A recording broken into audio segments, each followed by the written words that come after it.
buhay ko, wala akong ibang ginawa kundi pagsilbihan yung ibang tao.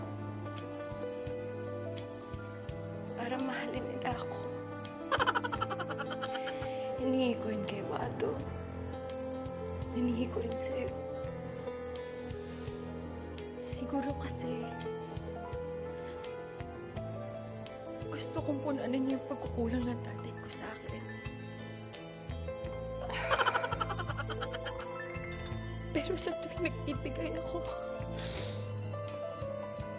wala akong natitira sa sarili ko.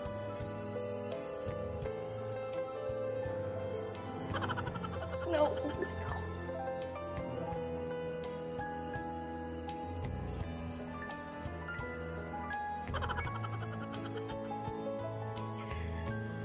This time ako naman.